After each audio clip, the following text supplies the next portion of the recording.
News చూస్తున్నాం. గత ప్రభుత్వంలో ఎన్నో అవమానాలు పడ్డామన్నారు డిప్యూటీ సీఎం పవన్ కళ్యాణ్.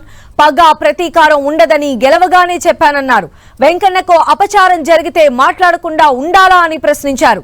వైసీపీకి 11 సీట్లు ఇచ్చినా బుద్ధి రాలేదని, ఈసారి వైసీపీని ఒక్క సీటుకు పరిమితం చేస్తామన్నారు Pawan. He is trying to act I'm innocent. Who is blaming you that you are perpetrator? Of course, మీ తప్పు చేయలేదు అనుకుందాం. నేను మీ స్థానంలో ఉంటే ఏం చేస్తాను? గత ముఖ్యమంత్రి స్థానంలో ఉంటే నేను ఏం చేస్తాం? తప్పు జరిగింది నాకు తెలియదు. మేము అంటున్నావా? మీరు చేత్తో లడ్డూలు చుట్టారని మేము చెప్తున్నావా? మేము అనలేదా మాట? తిరుపతి ప్రసాదంలో కూర్చొని గత ముఖ్యమంత్రి కూర్చొని లడ్డూలు చేశారు, మీరు అపవిత్రం చేశారని మేము మాట్లాడట్లా.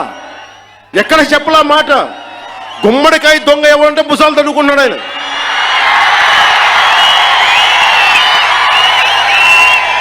వైసీపీ మీరు కూడా ఉన్నారు కదా, నేను ఎక్కడ ఉన్నాను? మాట తప్పు జరిగింది, దీనిని మనకి ప్రాసిక్యూట్ చేయండి, దీని మీద ఇన్వెస్టిగేషన్ చేయండి అంటే రాజకీయం చేస్తున్నాం అంటారు.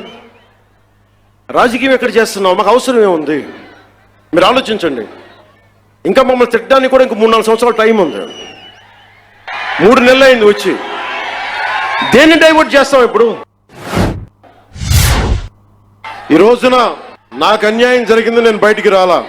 అన్ని ధర్మాలకి గౌరవం ఇచ్చే సనాతన ధర్మానికి ప్రతిరోజు కొన్ని దశాబ్దాలుగా అవమానం చేస్తూనే ఉన్నారు, భరిస్తూనే ఉన్నాం. కల్తీ ప్రసాదాలు పెట్టారు. ఇదే తిరుపతిలో గతంలో జరిగిన వారాహి సభలో మీకు తెలియజేశాను, అపచారం జరుగుతోంది, సరిదిద్దుకోండి అని చెప్పాను. విన్లా 11 సీట్లకి భగవంతుడు కుదించిన బుద్ధి రాల. He is acting innocent. He goes to supreme court. Supreme కోర్టుకి వెళ్ళాడు పెద్ద మనిషి. ఎన్ని కేసులు ఉన్నాయో మీకు తెలుసు, ఎన్ని వేల కోట్లు దోచేశారో తెలుసు మీకు, ఎంతమంది జడ్జెస్ ని తిట్టారో మీకు తెలుసు. సాక్షాత్తు సుప్రీంకోర్టు జడ్జెస్ ని కూడా తిట్టేంత ధైర్యం ఉన్న వ్యక్తి. ఈ రోజున చాలా అమాయకంగా వైవి సుబ్బారెడ్డి గారు, కరుణాకర్ రెడ్డి గారు వీళ్ళెవరు మాట్లాడలా. మేము చచ్చిపోతాం, అరచేతిలో మేము హారు వెలిగించుకుంటామంటే, నువ్వు హారు వెలిగించుకుంటే అంత, వెలిగించుకోపోతే అంత. ఏ డ్రామాలు చేయకండమ్మా ప్లీజ్. ఒకటే ఒక పనిష్మెంట్ ఉండదు మీకు భవిష్యత్తులో. ఆయన చెప్తాడు, నిజరూప దర్శనం జరిగినప్పుడు అప్పుడు తెలుస్తుంది. ఇప్పుడు వైవి సుబ్బారెడ్డి గారు ఉన్నారు, టీటీడీ ఈవో. ఈ మధ్యన కొత్తగా వచ్చిన ఈవో గారిని శ్యామలరావు గారు ఇవి చేశారంటున్నారు.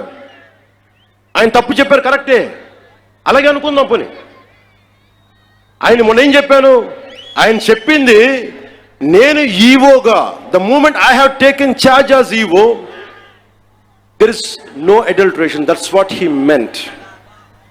కానీ పాత ఈవో ధర్మారెడ్డి గారు ఏమైపోయారు? ఎక్కడ మాయమైపోయారు? ఎక్కడ గాయపోయారు? The man missing in action. I want to bring it to the nation. You have to talk about former EVO, Executive Officer of TTD, Sri Dharma Reddy Garu. Ask him, where is he? Where is he? He's missing in action. Why V. Subbareddy Garu has to come? Okay, you are the chairman, we understand. Okay, Karuna Reddy Garu wants to say, okay, I'm going to die. I don't know what exactly happens to, I don't want to comment about it. But what about the EVO? Dharmareddy గారు మీరు ఎక్కడికి వెళ్ళిపోయారు?